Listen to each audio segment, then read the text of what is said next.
여러분 이렇게 뵙게 돼서 정말 반갑습니다. 저를 기억하시는 분이 있으실까요? 담임 목사님 말씀해 주셨습니다마는 한 2년 전쯤 여기 와서 아마 이 시간쯤 되었던 것 같습니다. 그때도 여러분을 뵙고 간 적이 있습니다.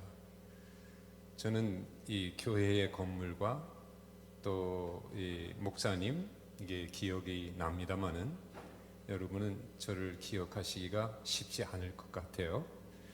그런데 놀랍게도 담임 목사님이 그때 제가 했던 강의 이걸 기억해 주셔서 제가 깜짝 놀랐습니다. 그만큼 귀담아 들어주셨다는 건데 얼마나 감사한지 모르겠습니다. 코로나라고 하는 어려운 시간들을 우리가 이제 지내왔고요. 이제 점차로 모임과 예배가 회복되고 있는데 특별히 이 늦은 시간에 여러분 이렇게 기도하기 위해서 이 자리에 나오셨고 또 하나님 은혜를 사모하는 마음이 그만큼 크시다고 하는 건데 하나님께서 많이 기뻐하시지 않을까 생각이 듭니다. 저는 오늘 여러분들과 함께 담임 목사님 말씀해 주신 것처럼 그 내면화에 관한 얘기를 역시 준비를 했습니다. 지난번에는 방치되고 방임된 내면화에 관한 얘기를 했는데 오늘은 억압되고 강압받은 그런 내면화에 관한 얘기를 하려고 합니다. 이 내면화에 대한 연구가 저의 관심 분야여서 이번에도 그런 강의라 또 이야기를 준비했는데요. 특별히 이 내면아이라고 하는 것은 우리 마음속에 있는 어린아이 인격을 말하는 거죠. 우리들은 성인이 되었을지라도 우리 마음속에는 어린 시절 많은 것들을 경험한 인격을 그대로 가진 채 어른이 되었다고 볼 수가 있습니다. 그래서 저를 포함해서 우리 모두는 과거 어린 시절의 모습을 그대로 갖고 있는 어린아이가 마음속에 있는 거예요. 5살짜리 모습, 7살짜리 모습 또는 더 어린 모습도 있을 수 있죠. 그런데 그때 모습이 주로 건강한 모습으로 우리 안에 자리를 잡았다면 우리의 성인의 생활도 건강할 수가 있는데 그때 우리의 어린 내 아이의 모습이 건강하지 않았다면 우리 성인의 삶도 건강하지 않을 수가 있습니다. 그래서 그 건강하지 않은 내면 아이가 우리에게 있다면 우리의 삶이 굉장히 힘들고 고통스럽고 어려울 수 있어서 치유가 필요하다 이렇게 말씀드릴 수가 있습니다. 그런데 이런 내면 아이가 그런 어린 인격이 형성되는데 가장 영향을 많이 주었던 어린 시절의 대상 인물이 있어요. 누구라고 생각이 되세요? 부모죠. 예, 아빠와 엄마입니다.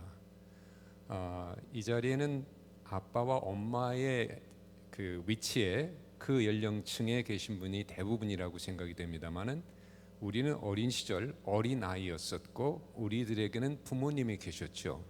그런 부모님과의 관계 속에서 여러 가지를 경험하면서 그 어린아이라고 하는 내면의 인격이 자리를 잡게 되는데 그때 부모님이 어떻게 우리를 양육하셨는가에 따라서 우리는 다른 인격을 가질 수가 있습니다.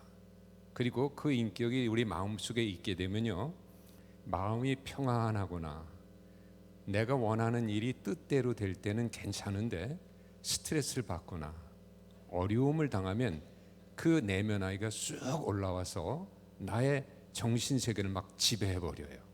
그러면 인간관계도 어려워지고 또 때로는 우울해지고 때로는 부화가 나기도 하고 인간관계가 깨지기도 하는 여러 가지 문제가 생길 수 있습니다.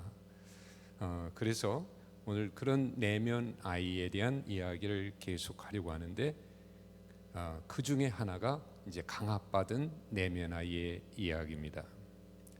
특별히 이것을 말씀드린 것처럼 부모와 자녀와의 관계에서 살펴보려고 합니다. 부모가 강압적일 때 자녀에게는 어떤 내면 아이의 인격, 모습이 형성될 수 있는가?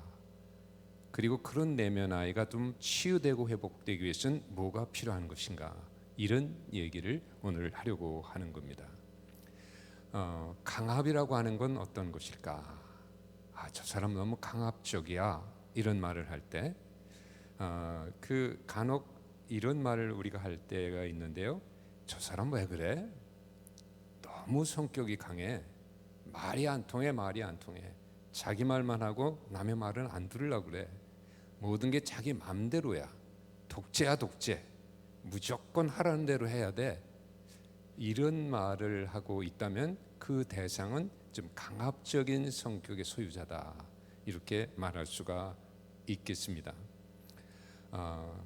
그런데 이 강압이라고 하는 것을 조금 더 구체적으로 들여다보면 이렇게 말할 수 있는데요. 강압하는 자는 힘을 가진 자예요. 그리고 그 힘을 비민주적으로 사용하는 거죠. 그러니까 강압이라고 하는 것은 힘이 있는 자가 힘 없는 자를, 약한 자를 힘으로 밀어붙이고 통제하는 것이다, 이렇게 말할 수 있어요. 그런데 그런 필연적으로 두 종류의 사람이 생기게 됩니다. 어떤 사람인가? 한 사람은 억압하고 통제하는 사람이고요, 또 한 사람은 억압받고 통제받는 사람이에요. 억압하는 자는 힘을 남용하는 가해자가 될 수 있고, 억압받는 자는 그 힘의 피해자가 될 수 있습니다. 피해자는 마음속에 공포와 또 분노와 억울함이 생길 수 있는데, 그러한 공포와 분노와 억울함을 표현할 수가 없어요. 왜냐하면 처벌이 두렵기 때문입니다. 자, 그런데 이런 강압적인 성격을 가진 사람이 나이가 들어서 결혼을 합니다. 그리고 자녀를 낳아요. 그러면 자기 자녀를 어떻게 양육하고 어떻게 그 자녀들을 돌보게 될까? 몇 가지 특징을 생각해 볼 수 있겠는데요.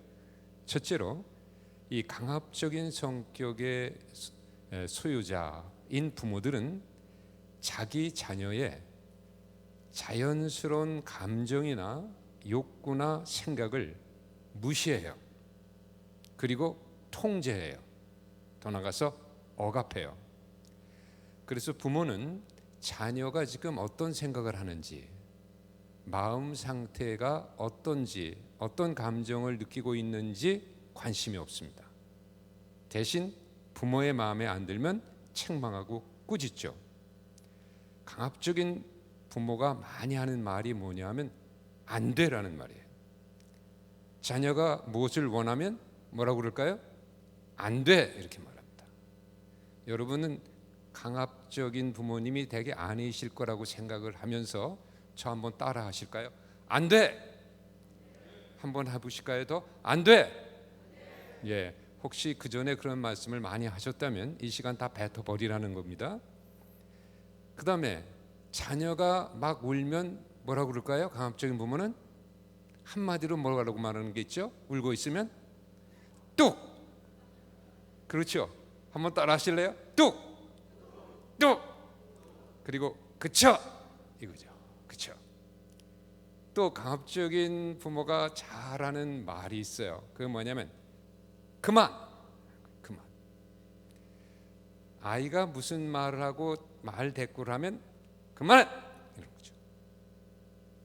또 아이가 뛰어다니고 장난을 치고 하면 무슨 말을 할까요? 시끄러. 시끄러. 저 한번 따라하세요. 안 돼. 뚝. 그만. 시끄러. 이런 말 한 번도 안 하신 부모 있으세요? 자, 우리 나도 모르게 강압적이고 통제적인 말이 나와요.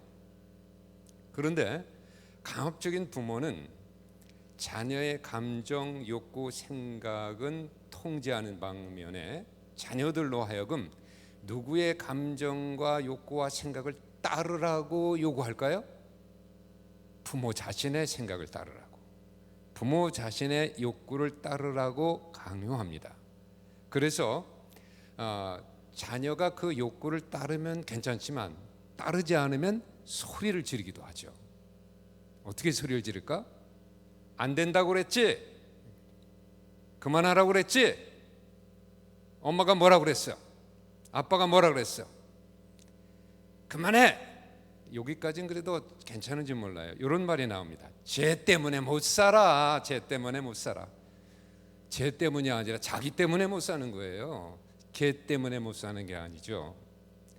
이때 이 부모가 내는 화, 분노는 자녀들의 감정과 욕구를 통제하는 수단이 됩니다. 그 자아 경계선이라고 하는 게 있습니다. 이렇게 내가 그림을 하나 그려왔는데요. 이제 그 영상으로도 좀 보여주실 수 있는데, 사람은 모두 나의 내적 세계라고 하는 나의 내면의 공간, 마음의 공간을 가지고 있어요. 그 마음의 공간을 싸고 있는 것이 자아 경계선이죠. 그 자아 경계선 안에서 우린 모두 자유로운 거예요.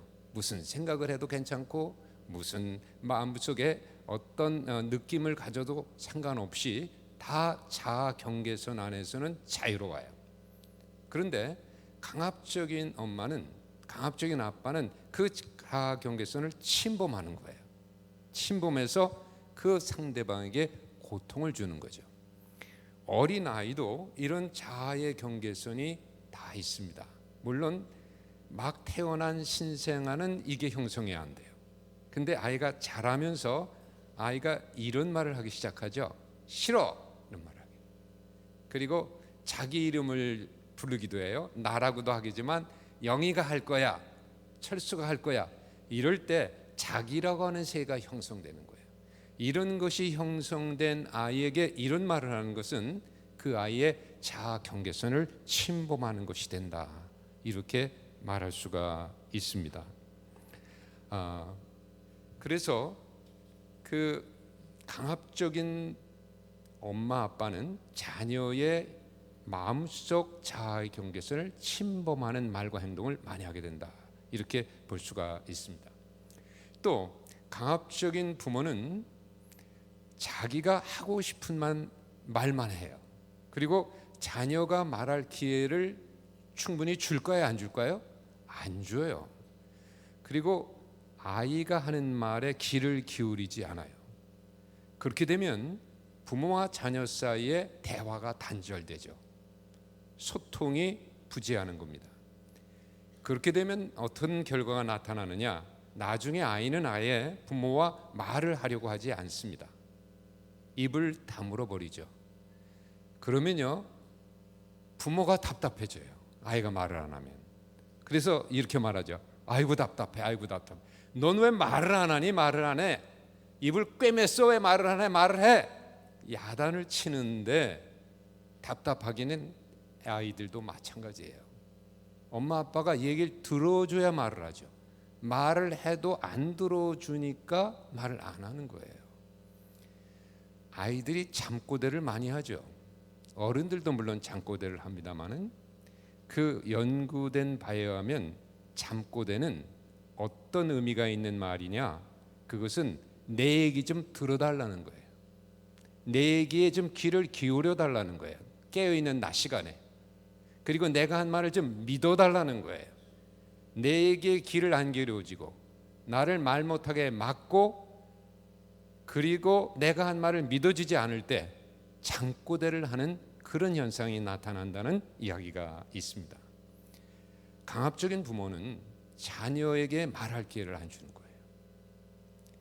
그 다음 이 강압적인 부모는 그 말에 어떤 특징이 많은가 하면 지시, 명령이 많아요.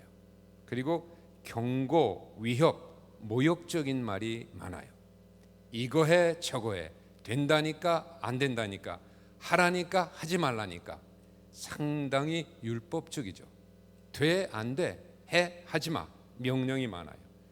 그런데 경고, 위협도 많아요. 이 경고와 위협은 자녀를 통제하는 최후 통첩처럼 사용돼요. 어떻게 하느냐? 얌전히 있으라고 그랬다. 2번 말했다. 3번이야. 그 다음에 무슨 말이 있죠? 한 번만 더 그러면 알지, 이렇게 되는 거예요. 이게 이제 위협인 거죠. 이것이 경고입니다. 또 그럴 거야, 안 그럴 거야. 니도 머리통이 있으면 좀 생각해봐. 이런 말씀 안 하시죠? 이런 유사한 말을 하고 있다면 강압적인 언어에 해당된다는 겁니다. 그런데 이 강압적인 부모의 말과 행동에는 통제와 감독과 감시도 해당이 됩니다. 너 조금 전에 뭐 했어? 엄마가 다 봤어. 누굴 속이려고 그래 이게 그냥 엄마는 네 머리 꼭대기에 올라가 있어. 이런 말이 다 강압적인 거예요. 넌 맨날 방문 닫고 뭐하니? 방문 닫고 뭐 하는 거야? 이것도 다 강압적인 거죠. 그런데 이런 말들은 자녀를 심리 정서적인 감옥에 가두놓는 언어적인 창살과 같아요. 그러면 아이들은 그 말에 의해서 심리적 감옥에 갇히게 되는 거다. 그런데요, 부모의 감시 감독은 말로만이 아니라 행동으로 은근히 나타내기도 합니다. 엄마가 말이죠, 방 안에서 아이가 뭘 하는지 참 궁금해요. 근데 그걸 노골적으로 뭐 하는지 들여다볼 수가 없어요. 그러면 어떻게 하느냐? 방문을 살짝 열고 아이 방 바깥 발코니에 뭘 꺼내러 가는 척 하면서 꺼내갖고 나오면서 아이가 뭐 하는지를 살펴보는 거죠. 근데 아이가 그런 엄마의 의도를 알까요, 모를까요? 다 안다는 거예요. 그러니까 아이는 엄마가 날 감시하러 들어왔구나, 이런 생각을 하게 된다는 겁니다. 이런 것이 다 강압에 해당되는 거다, 이렇게 볼 수가 있습니다. 물론 자녀를 양육할 때 적절한 훈계는 필요합니다. 훈계가 전혀 없으면 자녀는 예의도 모르고 질서도 없고 배려도 없는 남에게 피해를 주는 사람이 될 수 있습니다. 실제로 이런 얘기를 제가 책에서 읽었는데요. 어항 속에 있는 물고기들이에요. 그 물고기, 금붕어 같은 걸 사다가 어항에 넣는데 어항에 물만 있고 아무것도 없어요. 수초도 없고 돌도 없고 아무것도 없어요. 그러면 이 물고기들이 그 어항 물속에 들어가서 헤엄치고 다녀야 되는데 그러질 않고 가만히 있는다는 거예요. 왜냐하면 어디가 경계인지 어디까지 가야 되는지를 모르는 불안 때문에 그렇다는 거예요. 그래서 그 물만 있고 아무것도 없는 어항 속에 들어간 물고기들은 가만히 있어요. 근데 거기에다가 수초를 넣어주고 어떤 돌멩이를 넣어주고 그러면 그때부터 헤엄치고 다닌다는 겁니다. 그처럼 이 물고기들이 자유롭게 행동하려면 한계를 주고 경계를 주는 것이 필요하다는 겁니다. 마찬가지로 자녀를 양육하는 데에도 부모가 이 3가지를 해야 돼요. 한계를 줘야 돼요. 이건 해서는 안 된다. 그 경계를 줘야 경계 안에서 아이가 자유로워요. 그 다음에 그 경계를 벗어나면 훈육해야 돼요. 너 이거 벗어나는 건 안 되는데 벗어났구나. 그걸 깨우쳐 줘야 됩니다. 그 다음에 또 하나 중요한 게 안아주기인데요. 그 훈육 과정에서 아이는 마음이 우울해지기도 하고 약간 마음이 아플 수도 있어요. 그래서 그 아이를 안아주고 또 품어주는 이 3가지를 해야 자녀를 잘 양육할 수 있다는 겁니다. 3가지인데요. 한번 기억해 보실래요? 첫째는 뭐죠? 첫째는 한계 주기, 둘째는 훈육하기, 셋째는 안아주기. 이 3가지를 여러분 기억해 두시면 자녀가 양육하시는 데 많이 도움이 되지 않을까 싶습니다. 자, 그런데 그 강압이라고 하는 것은 어떤 의미냐면 물은 없고 이런 돌멩이와 수초만 잔뜩 있는 상황이 되는 겁니다. 이건 반대가 되는 거예요. 그러면 그 금붕어는 거기서 제대로 살 수가 없게 되는 거죠. 이것이 문제다, 이렇게 말씀드릴 수가 있겠습니다. 또 강압에는 뭐가 해당되는가 하면 반복적인 부모의 잔소리예요. 여러분, 통계에 의하면요, 자녀들이 아주 싫어하는 것 중에 하나가 부모의 잔소리라고 그럽니다. TV 그만 봐라. 아직도 보고 있니? 또 게임하냐? 게임하고 살아. 너는 쟨 책상 앞에 앉아 있는 걸 봐. 냉장고 문은 왜 이렇게 열었다 닫았다 해? 이런 말들을 계속 할 수가 있는데, 이런 것을 보면서 아이고 답답해. 이런 이제 엄마 아빠의 모습은 자녀에게 잔소리로 들릴 수 있는데요. 잔소리의 특징이 뭔지 아세요? 자녀에게 그 효과도 없는 것을 짜증나게 반복한다는 겁니다. 효과가 없어요, 그거는. 그런데 짜증나게 반복을 해요. 근데 이것이 강압적인 부모에게 많이 나타난다는 겁니다.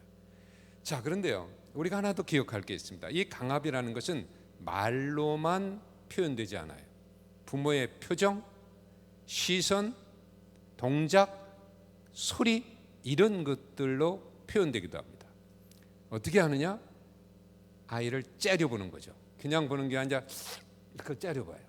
이게 강압적인 동작이고 표정이에요. 그리고 또 고개를 경직된 고갯짓. 특히 이제 집안에 손님이 오거나 또는 다른 사람이 있을 때 말하기가 그러니까 그 손님이 자기를 안 볼 때 아이로 하여금 방에 들어가라는 거죠.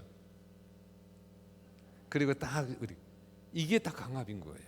그것만이 아니라 조금 심하면 손님이 안 볼 때 안 들어가잖아요. 아직도 이렇게 하는 거예요. 그 다음에 이것도 강압이야. 이런 거예요. 이런 거 하세요? 이게 다 강압인 거예요.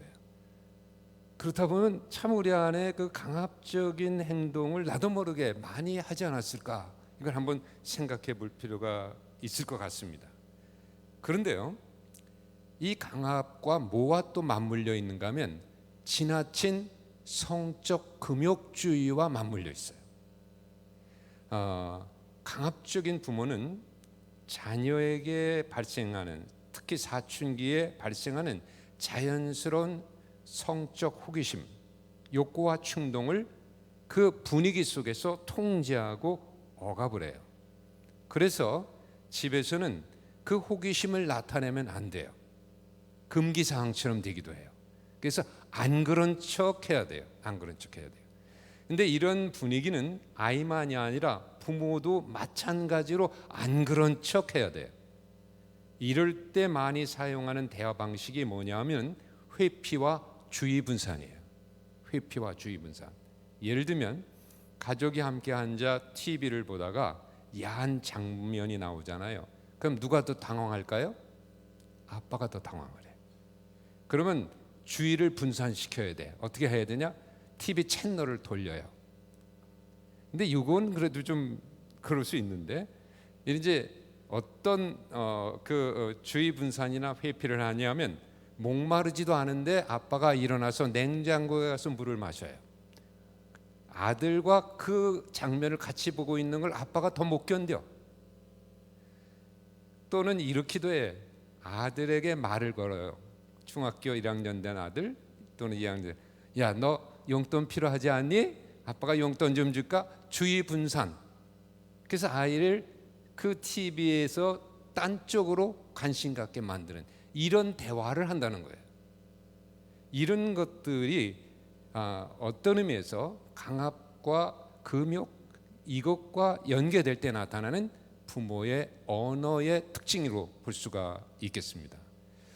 자, 이런 것들이 강압이에요. 시간이 좀 지나가고 있습니다만은 잠깐만 여러분 옆에 계신 분과 얘기해 보실 수 있을까요? 거리가 좀 떨어져 있어서 얘기하시기가 좀 불편하실 것 같아서 그냥 제가 넘어가야 될 것 같네요. 원래 계획은 이 대목에서 두 분씩 가까이 얘기를 좀 해보시게 하려고 그랬습니다. 그래서 혹시 내 어린 시절 나의 아빠나 엄마는 이런 모습을 나에게 보이신 적이 있는지, 또 하나 지금 나는 자녀들을 양육해 오면서 이런 모습으로 자녀를 양육한 적이 있는지, 이것을 한번 반성하기도 하고 또 한번 탐색해 보기도 하고, 이런 시간을 갖도록 대화를 하는 시간을 가지려고 했는데 너무 좀 멀리 떨어져 있는 것 같아서 여러분이 두 분씩 짝을 지어드리려고 하니까 좀 힘드실 것 같은 생각에 그냥 넘어갈게요. 근데 한 두세 번 이런 시간을 더 제가 마련은 했는데 이따가 시간이 되면 짝을 지어서 얘기하는 시간을 마련해 드려도 좋을 것 같습니까? 어떻습니까? 그냥 생각하고 넘어가는 게 더 나을 것 같죠? 어떠세요? 여러분의 의견대로 제가 거긴 따라하겠습니다. 근데 이제 이 내면 아이 얘기에 들어가면 거기에 나에게 해당되는 게 있는지 없는지를 살펴보기 위해서는 이런 대화가 좀 필요해요. 그리고 그것을 내가 대화 속에서 발견해야 그 다음 치유의 얘기를 할 수가 있어요. 그걸 발견하지 않았는데 치유 얘기한다는 건 별로 효과가 없는 얘기가 될 수 있어서 이따가 혹시 여러분 마음의 준비가 되면 좀 이동을 하셔도 좋을 것 같습니다. 옆에 계신 분과 가까이. 그래서 그 얘기를 좀 나눈 다음에 치유의 대목으로 들어가면 더 좋겠다, 이런 말씀을 잠깐 드려봅니다. 그러나 이따 상황 봐서 하겠습니다. 자, 그러면 이런 부모 밑에서 어린 아이가 성장을 해요. 이런 강압적인 말과 행동을 하는 부모 밑에서 아이가 자라요. 그러면 이 아이의 마음속에는 그 부모의 말과 행동에 영향을 받은 내면 아이가 형성된다고 그랬죠. 작은 인격이 자리를 잡게 돼요. 그 인격을 한마디로 이름 붙인다면 강압받은 내면 아이다, 이렇게 말할 수 있습니다. 그럼 이 강압받은 내면 아이를 가진 사람은 어떤 성격, 어떤 행동, 어떤 인간관계, 그러한 특징을 형성하게 될까? 이게 이제 두 번째 말씀을 드리고자 하는 겁니다. 여러 가지를 얘기할 수 있겠습니다. 첫째로 강압받은 내면 아이를 지닌 사람은요, 한번 생각해 보실까요? 자율성과 독립성이 잘 형성됐을까요? 안 됐을까요? 안 돼 있습니다. 매우 의존적인 사람이 돼요. 자율적이고 독립적으로 뭔가 하는 능력이 형성이 안 됐기 때문입니다. 즉 스스로 뭔가를 선택하고 결정하고 처리하는 능력이 부족해요. 그래서 무엇을 하든지 남에게 자꾸 의존하고 의지하려고 합니다. 어려서는 부모를 의지하고, 크면 동료를 의지하고, 직장에 가면 상관을 의존하고, 결혼하면 배우자를 의존해요. 왜 그럴까? 왜냐하면 어린 시절에 강압적인 부모는 자녀에게 스스로 할 수 있는 기회를 줬어요, 안 줬어요? 안 줬어요. 부모가 시키는 대로 아이가 하도록 했기 때문에 이 아이는 스스로 할 수 있는 능력이 형성이 안 된 겁니다. 자, 그런데 문제는 그 다음에 있습니다. 어떤 문제인가? 항상 부모의 지시와 명제와 통제 속에서 살았기 때문에 지시와 명령에 길들여져서 지시와 명령이 없으면 오히려 불안을 느낀다는 거예요. 지시받는 것에 익숙해졌어요. 명령받는 것에 익숙해졌어요. 그래서 지시와 명령이 없으면 오히려 불안을 느껴요. 그래서 누군가가 낱낱이 가르쳐주고 말해주고 지시해주기를 기다려요. 이렇게 해라, 저렇게 해라. 이런 사람은 어려서 공부나 일을 잘할 수 있지만 상급 학교에 올라가거나 직장에서 승진을 하면 할수록 일을 못하고 스트레스를 너무 많이 받아요. 초등학교 시절에 공부를 잘하던 아이가 중학교에 올라가더니 성적이 급격히 떨어지는 경우가 있습니다. 다른 이유도 있습니다만은 이런 부모의 양육 태도의 영향이 아닌가를 생각해 볼 필요가 있다는 말씀을 드립니다. 그런데 이렇게 다른 사람을 의지하고 의존하려는 이 의존성은 자기 정체성을 유지하는 데 방해가 되는 편향 의존성의 원인이 되기도 합니다. 자, 편향 의존성이라는 단어를 제가 잠깐 설명을 드리려고 하는데요. 상호 의존성이라고 얘기되기도 합니다. 이게 어떤 것인지를 좀 말씀을 드릴 텐데요. 편향 의존성은 이런 겁니다. 자신의 감정과 욕구와 생각을 자기 스스로 소유하고 스스로 경험하지를 못해요. 내 감정을 스스로 소유하지도 못하고 표현하지도 못해요. 외부 다른 사람의 영향을 너무 쉽게 쉽게 빨리 받아서 좌우되는 그러한 성격을 가진 사람을 편향 의존성의 성격이다, 이렇게 말합니다. 외부 대상의 영향을 너무 쉽게 빠르게 많이 받기 때문에 자기의 것을 자기 것으로 경험하거나 소유하지를 못해요. 예를 들어볼게요. 강압적인 부모 밑에서 자란 어린아이의 예입니다. 이 어린아이가 한 5살 아니면 7살, 8살 다 좋아요. 밖에 나가서 친구들과 막 재밌게 뛰어놀아요. 너무 즐겁게 뛰어놀면서 이제 그 즐거운 감정을 가지고 집 문을 열고 집으로 막 뛰어 들어왔어요. 그러니까 즐겁게 엄마 하고 들어왔는데 그 강압적인 아버지가 저기 딱 앉아 있으면서 이 아들을 보고 말을 이렇게, 어디 갔다 와! 이 말을 딱 하면 조금 전에 즐겁고 기뻤던 감정이 한순간에 얼음처럼 싹 식어버려요. 그러면서 그 아빠의 말에 너무 많은 영향을 한순간에 받아버리는 거예요. 그러니까 내 감정이 상대방에 의해서 오르락내리락 하는 거예요. 내 생각이 상대방에 의해서 오르락내리락 하는 거예요.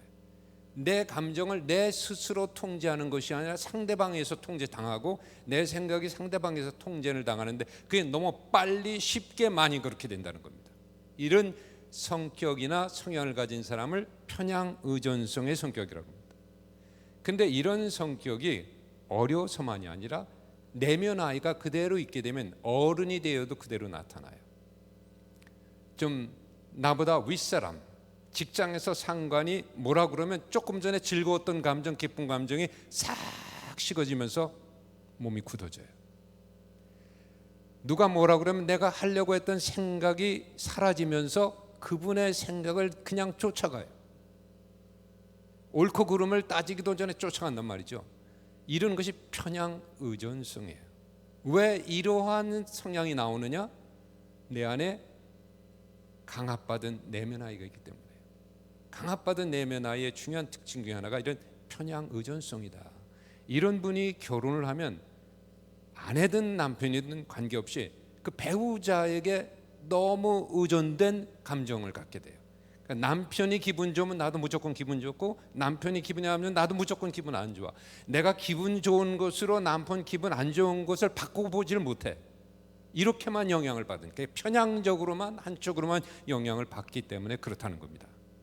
이게 굉장히 저는 우리의 행복을 방해하는 중요한 문제라고 생각이 됩니다. 이게 강압받은 내면 아이의 중요한 문제입니다. 그 다음에 그렇기 때문에 강압받은 내면 아이를 가진 사람은 자기 생각, 자기 감정을 표현을 잘 못해요. 자기 주장을 못해요. 내가 옳은 생각을 가지고 있을지라도 상대방이 내 생각과 다르면 내 생각을 주장을 잘 못해요. 그래서 아니요라고 말해야 될 때인데도 예 이렇게 말하죠. 그때는 분명하게 예 이게 아니죠. 예 이게 이 사람은 이게 아니온 거예요. 그래서 자기의 생각이나 입장을 주장을 못하게 됩니다. 따라서 이런 강압받은 내면 아이를 가진 사람은 속에 억압된 게 참 많아요. 표현되지 못한 감정, 욕구, 하지 못한 말 이런 걸 마음속에 꽉 누르고 있거든요. 이런 사람들이 잠을 자다가 자주 꾸는 꿈이 있어요. 어떤 꿈을 많이 꿀까?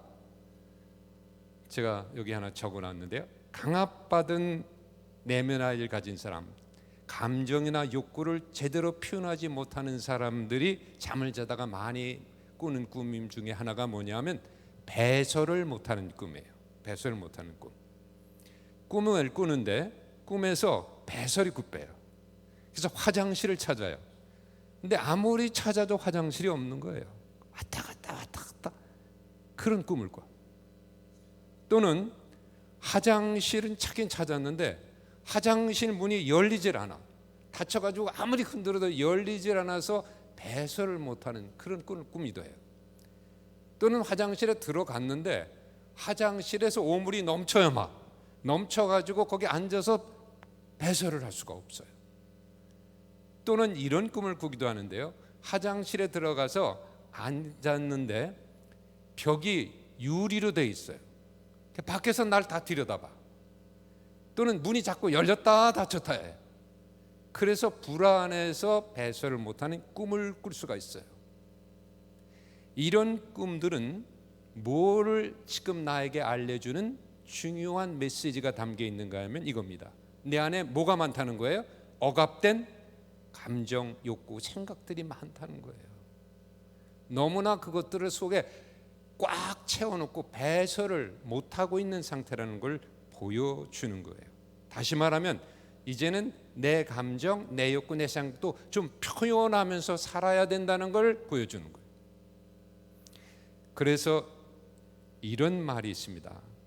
당신을 심리적으로 변비에 걸리지 말게 하세요. 이런 말이 있습니다. 많은 사람들이 변비에 걸려 있어요. 정신적으로, 심리적으로, 마음의 변비에 걸려 있어요. 속에 꽉 하고 싶은 말, 표현하고 싶은 감정들이 있는데 이걸 못 표현하고 사니까. 특히 강압받은 내면을 가진 사람은 그걸 더욱 표현을 못해요. 이것이 문제다, 이렇게 말씀드릴 수가 있겠습니다. 이처럼 강압받은 사람들은 자기 마음속에 있는 것을 자유롭게 표현을 못하기 때문에, 그리고 외부의 대상을 두려워하기 때문에 어떤 모습을 갖게 되는가 하면 마음에 없는 말이나 마음에도 없는 행동을 하기도 해요. 그래서 형성되는 자기를 거짓자기라고 그래요. 거짓자기는 뭐냐 하면 자신의 진정한 감정, 진정한 욕구, 진정한 생각을 숨기고 상대방이 받아줄 만한 것만 표현하는 거예요. 상대방이 좋아할 만한 것만, 좋아할 듯한 것만 표현하는 거예요. 그게 나의 진정한 감정은 숨기는 거죠. 상대방이 안 받아줄 것 같으면 표현할 수가 없는 것입니다. 이렇게 되면은 이 사람의 마음속에는 거짓 자기라고 하는 인격이 형성돼요. 이 거짓 자기의 인격을 형성하면요, 어떤 모습으로 행동하게 되냐? 과도한 명랑성. 난 그렇게 즐겁지 않아요. 근데 다른 사람들 앞에서 즐거운 모습을 보여요. 난 그게 새 속에서는 그게 아닌데, 이게 즐겁고 명랑하게 해서 그 분위기를 내가 바꿔보려고 그러는데 진정한 내 모습이 아니에요.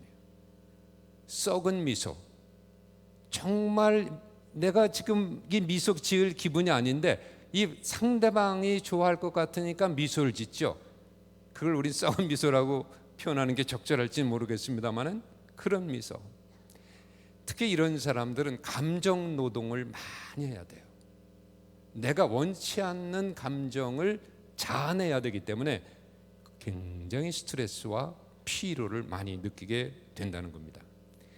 그런데 이렇게 강압받은 내면 아이를 지닌 사람은 이렇게 살다 보면 굉장한 피로와 무기력 상태, 그리고 때로는 우울감에 시달리는 경우가 생기게 됩니다.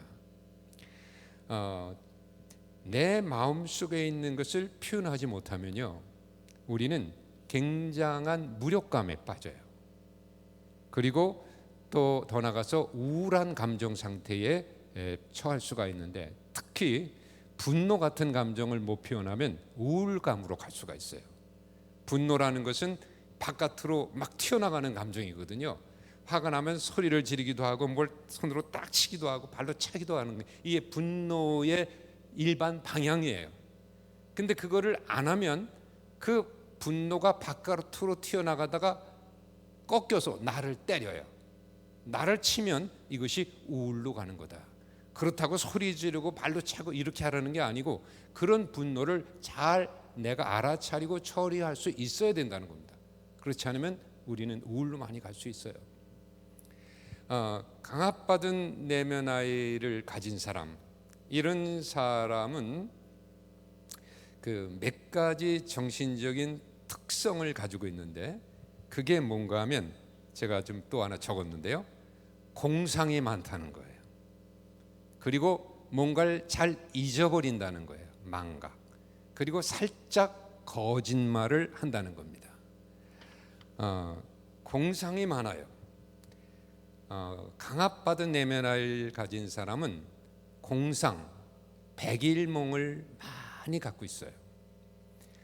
그 아이들이 책상 앞에 앉아 있다고 항상 공부한다고 생각하면 착각이에요.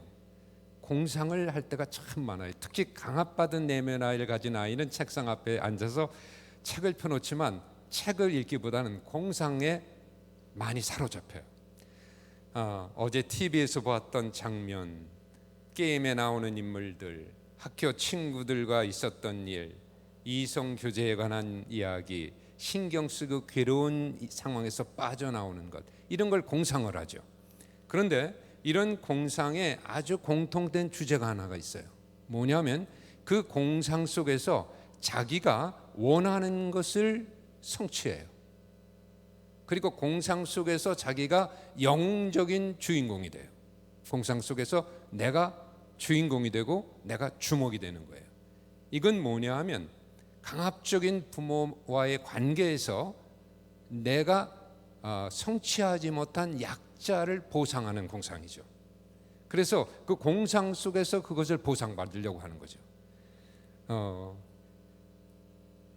그 공상 속에서는 내 자신이 뭔가를 이루는 아주 성공한 자로서의 자기 모습을 만들어 간다는 것입니다. 이것이 이 공상의 특징인데, 강압받은 내면을 간 사람이 이런 공상에 많이 사로잡힌다. 또 하나는 망각이에요. 강압받은 내면을 가진 사람은 뭔가를 쉽게 자주 잊어버려요. 이 망각이라는 것은 왜 생기는 건가? 망각은 이런 특징이 있는 건데요, 뭔가를 잊어버림으로써 고통스러운 현실을 회피하는 거예요. 그러니까 그 고통스럽고 불안한 이것을 회피하기 위한 하나의 방어수단으로 잊어버리는 기제가 이 사람에게는 발달됐다, 이렇게 말할 수가 있겠습니다. 계속되는 부모의 잔소리, 명령, 요구, 강요, 지시, 이건 자녀에게 스트레스가 쌓이게 하는 일이죠. 그건 너무 고통스러운 일이에요. 근데 이런 고통과 스트레스에서 아이가 살아남으려면 무언가를 정신적으로 해야 돼요. 그래서 만들어낸 기제가 잊어버리는 거예요. 망각인 거예요. 실제로요, 아주 무서운 아버지, 통제적인 아버지가 아이를 세워놓고 막 소리 지르지 않지만 아이는 멍해지면서 잊어버려요. 그래서 못 들었다고 말하기도 하고, 또는 아이가 언제 아빠가 그렇게 말했냐고 대답하기도 하죠. 실제로 아이는 잊어버릴 수가 있습니다. 그런데 이런 망각의 정신 성향이 그대로 남아서 그 내면 아이를 그대로 가지고 어른이 되면 어떻게 되느냐? 이런 사람은요, 살아가면서 좀 스트레스를 받거나 또 마음에 힘든 일이 생기면 자꾸 깜빡깜빡해요. 자꾸 잊어버려요. 이러한 상태를 요즘 심리학에서는 해리 상태라고도 말해요. 해리. 아주 가벼운 해리는 우리 모두도 경험을 하는데, 예를 들면 멍해지는 거예요. 멍해지면서 생각이 안 나는 상태. 스트레스를 받거나 힘든 일이 있거나 뭔가 굉장히 바쁘 분주하는데 순간 멍해져요.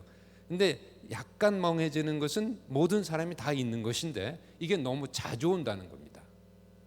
이런 것이 강압받은 내면을 가진 사람에게 나타나는 특징이다. 그 다음에 이제 세 번째로 또 하나 말씀드리는 것이 거짓말을 살짝 하게 된다는 겁니다. 거짓말은 이런 경우에 생기는 것인데, 그 부모의 체벌이나 또는 책망의 위기 순간을 넘기기 위해서 거짓말이 필요한 거예요. 아이가 엄마에게 야단맞지 않으려고, 아빠에게 매맞지 않으려고 거짓말을 합니다. 하고도 안 했다고 그러고 안 하고 했다고 그럽니다. 그런데 이런 자기의 거짓말이 통하면, 그래서 아빠 엄마가 자기에게 속아 넘어가면 이 거짓말이 이 아이의 인격으로 자리를 잡아요. 그럼 나이가 들어도 이 거짓말을 살짝 할 수가 있어요. 그 내면 아이가 여기 있어요. 특히 내가 어떤 위기에 처하면 내가 잘못했다고 고백을 해야 되는데 이 내면 아이가 어린 시절을 부모 앞에 산 것처럼 이 사람 앞에서 안 했다고 거짓말하는 거예요. 그래서 위기를 모면하는 거죠. 그러니까 거짓말을 하는 그 사람의 상태의 현상만 보는 것보다는 그 마음에 있는 내면의 인격을 우리가 볼 수 있다면 그 사람을 또 어떤 의미에서 이해하는 데 도움이 될 수도 있지 않을까 생각이 듭니다. 이런 내면아이를 가진 사람은 그 외에도 몇 가지 문제가 더 있는데요. 그 중에 또 하나 좀 짚어볼 것은 뭐냐면 건강하지 못한 모습으로 자기의 존재감을 느껴보려고 한다는 겁니다. 그 건강하지 못한 모습이라는 것 중에 대표적인 것은 중독이에요. 알코올 중독, 마약 중독, 인터넷 중독, 게임 중독, 성 중독, 이런 중독으로 갈 수가 있어요. 왜냐하면 이런 중독 상태에 있게 되면 일시적이지만 스트레스를 덜 느끼고 그 고통을 덜 느낄 수 있게 되기 때문입니다. 그래서 이런 중독으로 가는 이유 중에 하나가 강압받은 내면 아이를 가진 것도 그 이유가 된다는 것을 우리는 이해할 필요가 있겠다, 이렇게 생각이 됩니다. 제가 만났던 그런 내담자 중에 이런 인터넷 게임의 중독이나 성음란물에 중독된 사람들이 있었는데 그 원인을 추적해 보면 이런 원인이 있었다는 것을 알 수 있었습니다. 자, 그런데 이제 중요한 것 한 가지를 더 좀 말씀드리려고 합니다. 강압적인 내면 아이를 지닌 사람은, 다시 말하면 어린 시절 강압적인 부모 밑에서 성장한 사람은 지금 제가 말씀드리는 세 가지 유형의 성격 적응 중에 하나로 적응될 수 있다는 겁니다. 그 중에 어떤 하나로 더 뚜렷하게 성격이 형성될 수 있다는 겁니다. 그 세 가지 성격 적응이 뭐냐면 여기 지금 적어왔는데요. 첫째는 수능형이라고 하는 거고요. 두 번째는 반항형이라고 하는 거고, 세 번째는 소극적 반항형, 일명 늑장형이라고 하는 겁니다. 이걸 잠시 말씀드리겠습니다. 여러분이 스스로 내가 어디에 해당되는 것이 있는가 한번 살펴보는 것이 필요합니다. 내 자신의 탐색과 스스로 자기 진단, 자기 이해를 한 상태가 돼야 치유와 회복이라는 것이 그 다음 단계에 나올 수 있는 겁니다. 자, 수능형의 성격은 어떤 성격을 말하는가? 수능형의 사람은요, 누가 무엇을 하라고 시키면 시키는 대로 의문을 제기하지 않고 그대로 따라서 하는 성격을 가진 사람이에요. 그러니까 윗사람에게 고분고분하고 지시와 통제에 잘 따르는 사람이죠. 따라서 윗사람에게 또는 고용주에게 이 사람은 착한 사람으로 보일 수가 있습니다. 아주 순종적인 사람으로 보일 수가 있죠. 그런데 문제가 있습니다. 이 수능형의 성격을 가진 사람은 지시와 명령에 익숙해 있기 때문에 지시와 명령이 없으면 불안을 느껴요. 그리고 편향 의존성이 있기 때문에 스스로 할 수 있는 자율성과 주도성과 독립성이 부족하고 다른 사람에 의해서 너무 쉽게 감정이 오르고 내려요. 그래서 자기 책임이 강조되는 일은 회피하려고 합니다. 수능형의 사람, 이 사람은 다른 사람에게는 착한 사람으로 보일 수 있어요. 근데 자기 자신은 사실 행복하게 살아가고 있는 것이 아닌 겁니다. 두 번째는 반항형의 사람인데요. 이 사람은 외부의 지시와 명령, 감시와 감동에 불만과 분노를 많이 느껴요. 반항과 저항을 해죠. 그런데 이런 반항은 마음속으로만이 아니라 때로는 물리적으로 나타나기도 하는데요. 크게 소리를 지르기도 하고 싸움을 하기도 해요. 부딪히기도 한다는 겁니다. 특히 좀 자기보다 윗사람 권위적인 인물을 만나면 마음속에서 무의식적인 분노와 저항이 일어나요. 왜 그럴까? 이것은 현재의 인물을 과거의 강압적인 부모로 잘못 인지하고 있기 때문이에요.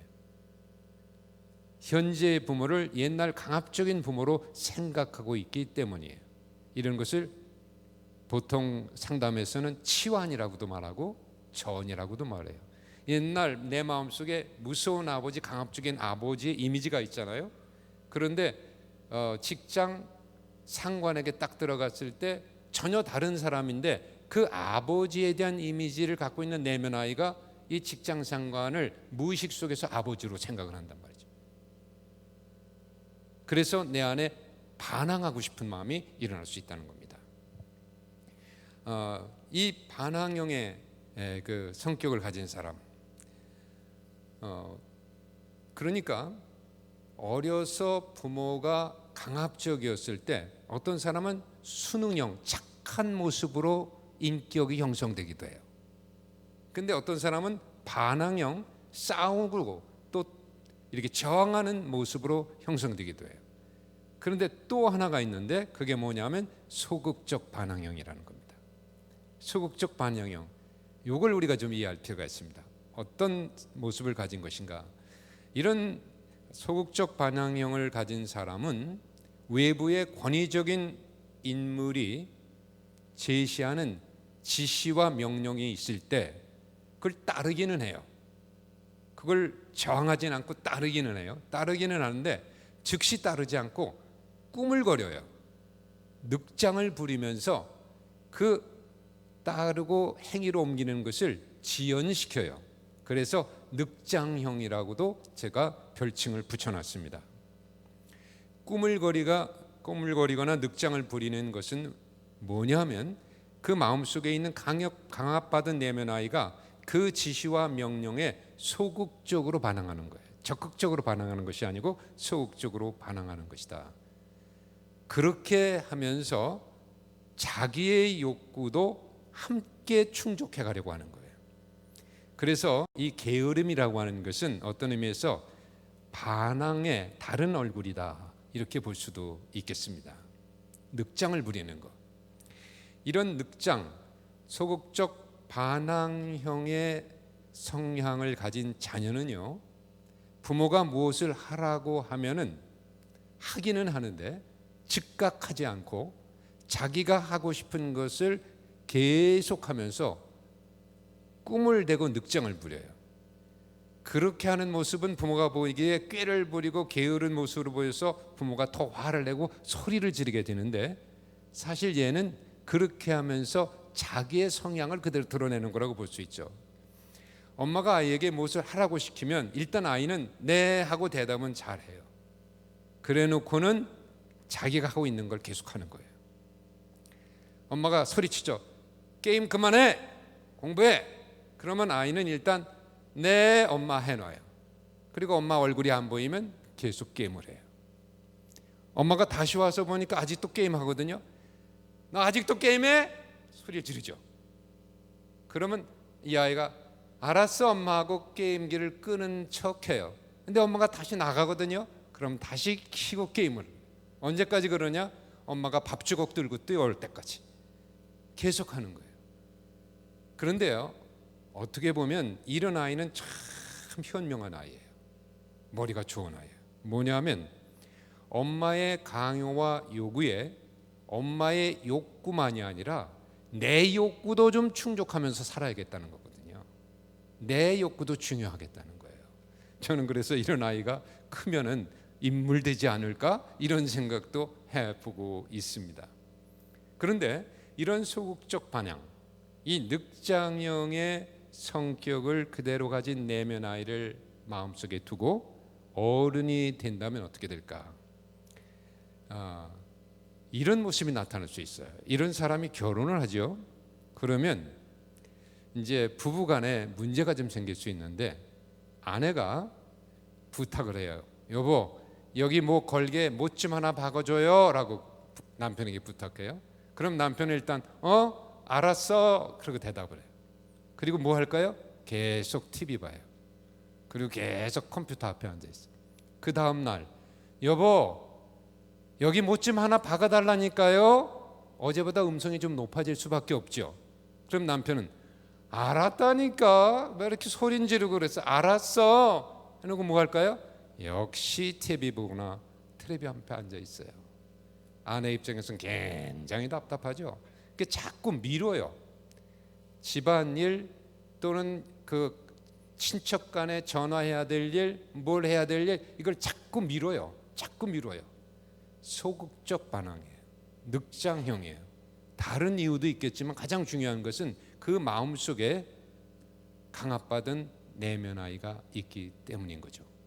따라서 강압적인 부모 밑에 자랐다고 성격이 다 똑같은 게 아니에요. 어떤 사람은 말씀드린 것처럼 수능형, 고분고분하고 말 잡는 것처럼 보여요.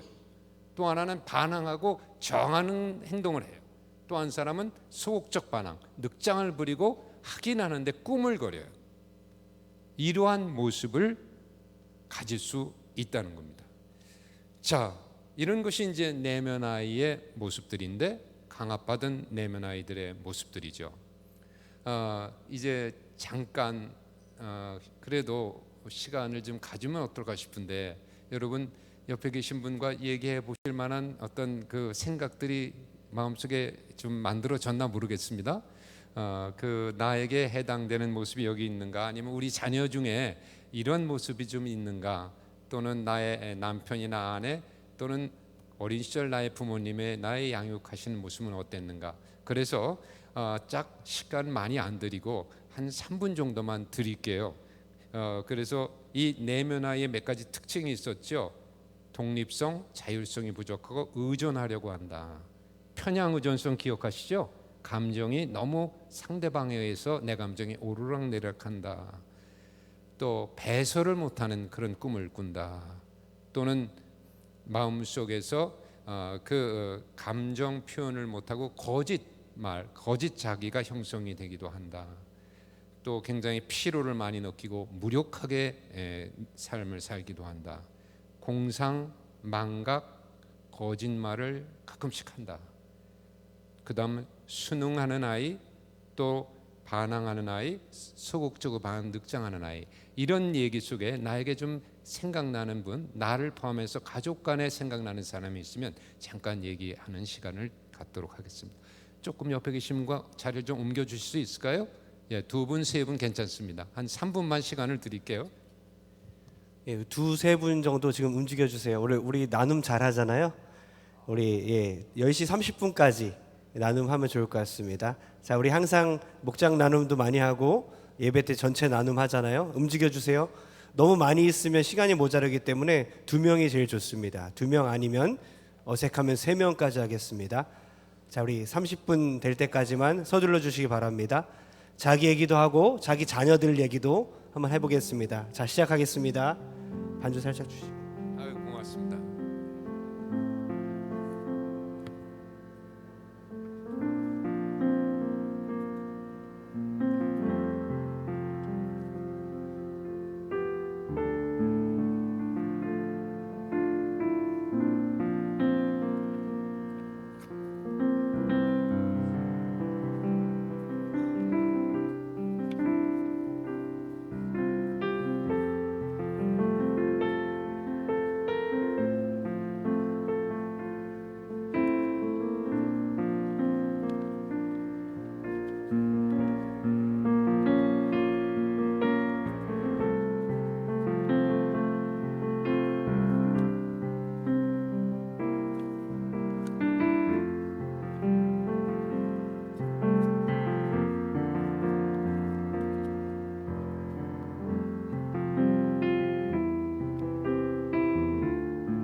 이제 그만큼 얘기를 나누시도록 할까요?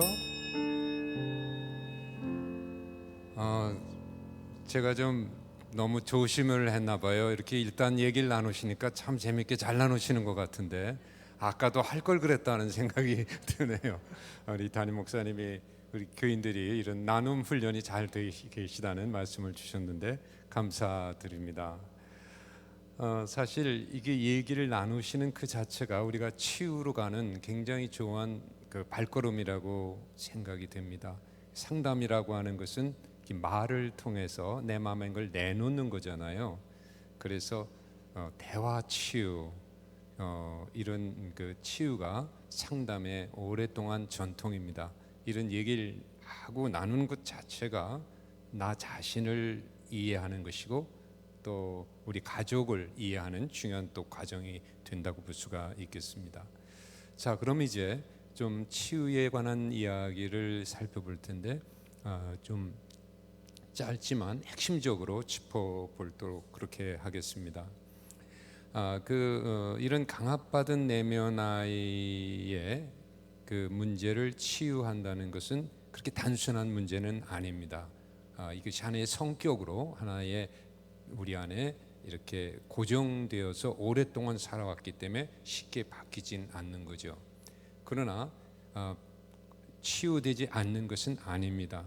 이런 치유에 도움을 줄 수 있는 여러 그 상담학자들이 이야기가 있습니다만은 그 중에 한 사람 얘기를 좀 짧게 하고 성경 말씀으로 그걸 이어보려고 합니다. 1970년대, 80년대 세계적으로 유명했던 상담학자 중에 칼 로저스라는 분이 있습니다. 칼 로저스. 이분의 이론에 보면 주관적 가치와 기제라는 말과 조건적 가치와 기제라는 말이 있습니다. 그분의 말로는 간단히 OVP, COV 이렇게 약어로 표현을 했는데 이게 뭔지를 잠깐 말씀을 좀 드리려고 합니다. 그 주관적 가치와 기제라는 것은 가치를 결정하는 주체가 나 자신이라는 거예요. 나의 주관, 내가 가치를 결정한다. 옳다 그르다를 결정한다는 겁니다. 그런데 조건적 가치와 기제, 요거는 가치를 결정하는 것이 내가 아니라 다른 사람이 된다는 거예요. 다른 사람이 옳다 아니다, 좋다 나쁘다를 결정하게 된다는 겁니다. 자, 이 로저스라는 분에 의하면 어린 아기는요 태어날 때부터 주관적 가치와 기제를 가지고 태어난다고 그럽니다. 그건 배워서 습득되는 게 아니에요. 태어날 때부터 선천적으로 장착되어 가지고 나오는 겁니다. 이런 주관적 가치와 기제를 가지고 태어난 아이는 그 신생아를 한번 생각해 보세요. 이 아이는 무엇이든지 자기가 느끼고 싶은 대로 느끼고 자기가 하고 싶은 대로 해요. 자기가 행동하고 싶은 대로 행동하죠. 그런 행동에 꺼리낌이나 망설임이 없어요. 엄마를 봐주지 않아요. 신생아가 아빠를 봐주지 않아요. 이 아이는 울고 싶으면 그냥 우는 거예요. 웃고 싶으면 그냥 웃는 거지 엄마 눈치 봐서 웃고 아빠 눈치 봐서 울고 이게 아니에요. 울고 웃음의 그 행동을 할 수 있는 기준이 자기 안에 있는 거예요. 이런 것을 주관적 가치와 기제라고 한 겁니다. 그리고 그 자기 경험에 따라서 좋다 나쁘다를 이 아이가 결정해요. 좋다 나쁘다를 엄마가 결정해 주는 게 아니라 아이가 결정한다. 예를 들면 아기가 배가 고파요. 근데 엄마가 빨리 알아차리고 와서 젖을 줘요. 그러면 기분이 좋아지죠. 그러면 이 엄마는 좋은 엄마입니까? 나쁜 엄마입니까? 좋은 엄마. 그걸 누가 결정해요? 아기가 결정하는 거예요. 자기가 기분이 좋으니까 좋은 엄마다. 근데 아기가 배고파서 울고 있는데도 엄마가 안 나타나. 엄마가 TV만 보고 있어. 그러면 이 엄마는 이 아기에게 좋은 엄마예요? 나쁜 엄마예요? 나쁜 엄마예요. 그걸 누가 결정해요? 아기가 자기 경험을 통해서 결정하는 겁니다. 이런 유아의 감정 경험은 매우 자기 주관적이죠. 자발적이고 자동적이에요. 외부의 요구나 압력에 의해서 경험되는 게 아니야. 신생아한테 웃으라니까 웃어봐 이래서 아이가 안 웃어. 울어 이래서 웃는 게 아니야. 자기가 울고 싶으면 울고 웃고 싶으면 웃는 거예요. 이처럼 유아의 감정 경험과 감정 표현은 매우 주관적이고 즉각적이에요. 다른 사람의 눈치를 안 보고 외부의 영향을 안 받죠. 대신 이런 유아의 감정 경험은 원시적이고 아직 미성숙했다고 볼 수 있어요. 자기 중심적이니까. 그런 문제는 있으나 그 결정을 자기가 해요. 자, 그런데 이 아기는 점점 커가고 성장해 가면서 이 주관적 가치와 기제를 그대로 유지하지를 못하게 돼요. 왜 그런가 하면 부모의 지시와 명령, 때로는 책망과 칭찬이라는 강화와 평가 때문입니다. 그래서 요한은 이제 좀 커가면서 자기 맘대로 감정 표현을 못해요. 자기 맘대로 행동을 하지 못해요. 왜? 엄마한테 책망받지 않으려고. 왜? 아빠한테 칭찬받으려고. 엄마 아빠한테 맞추려고 한단 말이죠.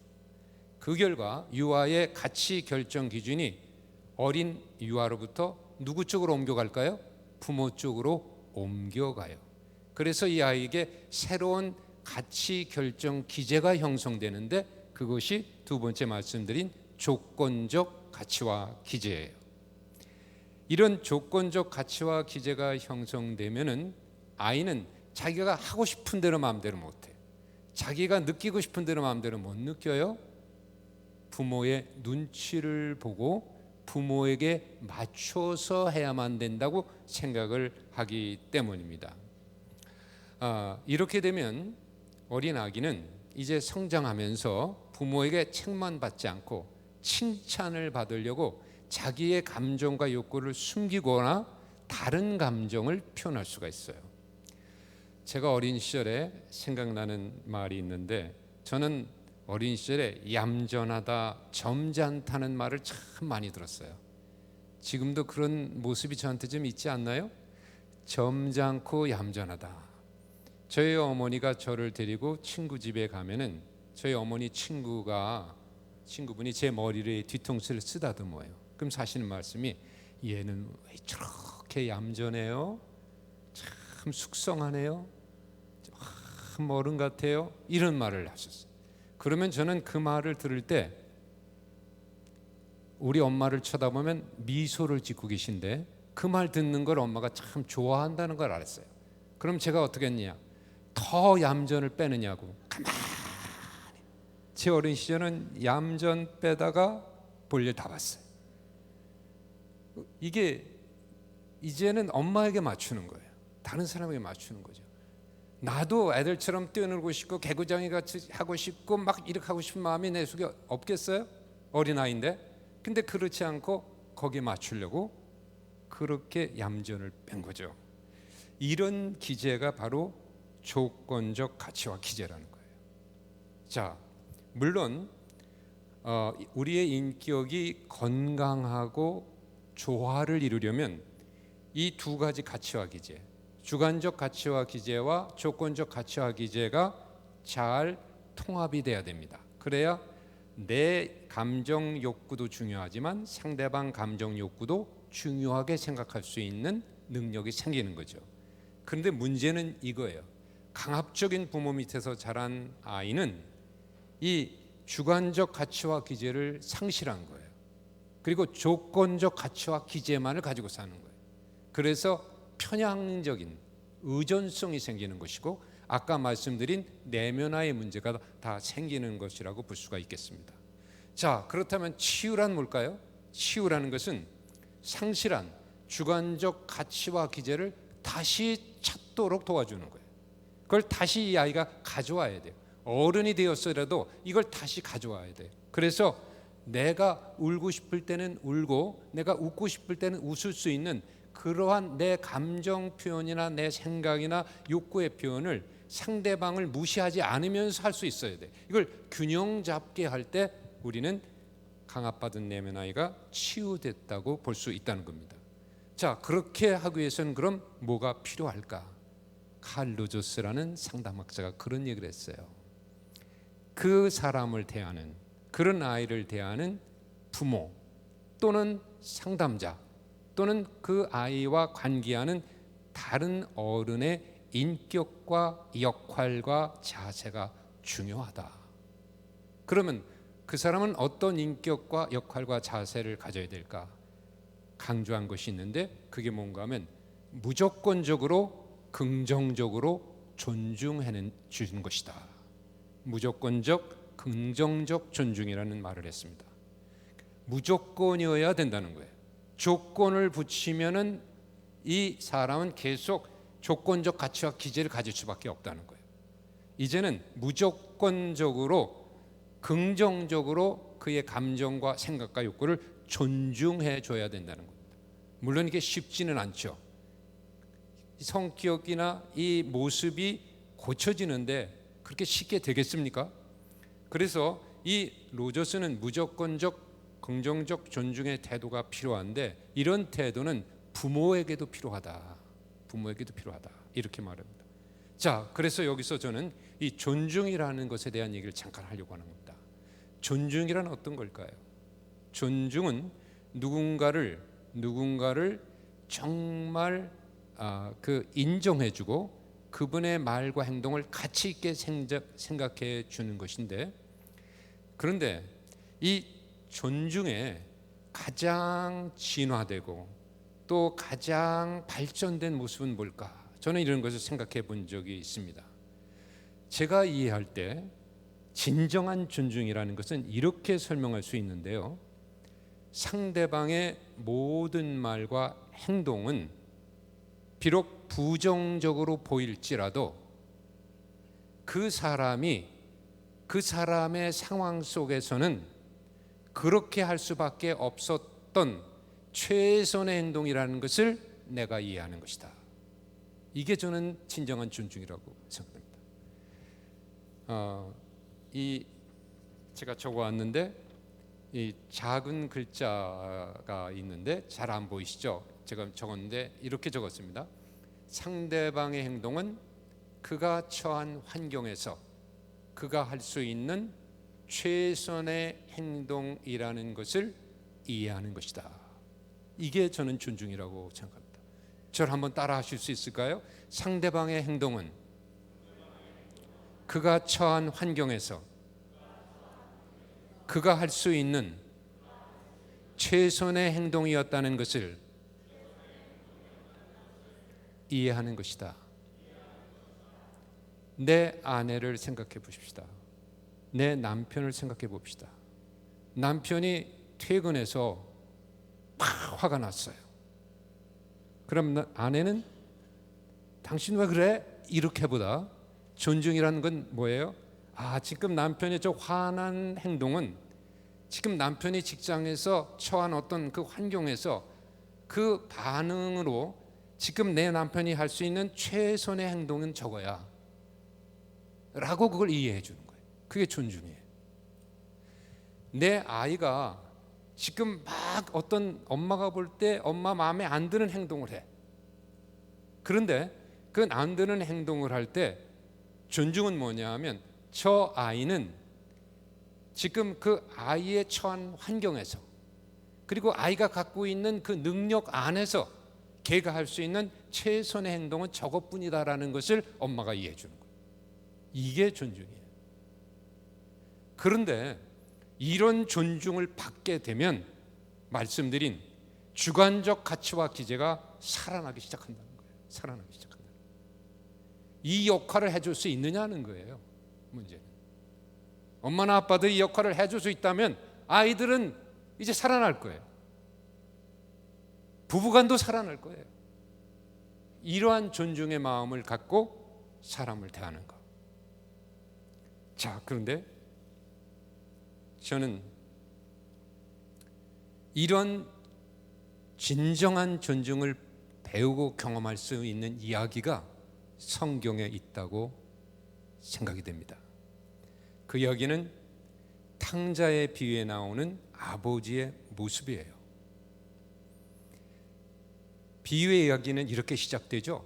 어떤 사람이 두 아들이 있는데 그 둘째가 아비에게 말하되 아버지여 재산 중에서 내게 돌아올 분깃을 내게 주소서 하는지라. 둘째 아들은 아버지 집에 거하는 것이 안전은 하겠지만 재미없는 삶이라고 생각한 것 같습니다.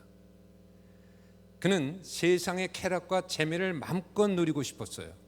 그러기 위해서는 두 가지가 필요했는데 돈이 필요했고 또 하나는 아버지의 간섭이 없는 다른 나라로 가는 것이 필요했습니다. 둘째 아들은 아버지에게 무리한 요청을 합니다. 아버지가 돌아가시면 자기에게 돌아올 상속될 재산을 미리 정리해서 달라는 거예요. 유대 상속법에 보면 한 아버지에게 두 아들이 있으면 첫째는 재산의 3분의 2를 주고 둘째는 3분의 1을 주게 돼 있습니다. 하지만 아직 아버지는 살아계시고 건강한데 이 둘째 아들은 예의 없고 무례하고 무리한 요구를 한 것입니다. 하지만 아버지는, 비유에 나오는 아버지는 비록 무례하고 무리한 요구지만 이 둘째 아들의 요구를 들어줬어요, 안 들어줬어요? 들어줍니다. 재산을 정리해서 나눠줍니다. 저는 여기서 이 아버지의 행동에 주목하고 싶은 것이 있는데 이 아버지는 안 돼라고 거절하거나 책망하지 않아요. 책망을 해야 되잖아요. 여기서 이 정도 되면 이 아들의 요구가 무례함에도 불구하고 들어줘요. 다시 말하면 아들의 부당한 요구를 존중해줘요. 와, 이걸 존중이라고 할 수 있을까요? 저는 이런 생각을 해봅니다. 하나님은 우리를 어디까지 존중해 주셨을까? 하나님은 나를 어디까지 존중해 주시면서 사랑해 주셨을까? 또 다른 말을 해볼까요? 나는 나의 가족을, 나의 남편을, 나의 아내를, 나의 자녀들을 어디까지 존중하고 그의 행동을 이해해 주고 있었을까? 저는 존중에도 진화와 발달이 있다는 생각을 해본 적이 있습니다. 존중의 가장 발달된 형태는 어떤 것일까? 둘째 아들의 비유를 들으며 우리는 이 존중의 가장 발달된 그 아버지의 모습을 볼 수 있는데요. 즉 존중의 가장 발전된 모습은 뭔가 하면 상대방이 스스로 자기의 실패를 알아차리고 인정할 때까지 그 실패까지도 허용해 주는 거예요. 그렇게 할 수 있을까요? 내가 보기에는 실패해요. 그렇게 가면 내가 보기에는 안 돼, 넘어져요. 그런데 그걸 가기를 너무 고집한다면 그걸 알면서도 그걸 허용해 줘요. 이 허용해 주는 마음이 얼마나 아플까요? 그런데 하나님은 그걸 하셨다는 거예요. 나에 대해서 그걸 해 주셨다는 거예요. 아담과 하와가 선악과를 따먹을 때 그런 질문하죠. 왜 하나님 안 막으셨을까? 저는 그 따먹는 것까지 허락하신 하나님의 사랑과 존중이 거기 있었다고 생각이 듭니다.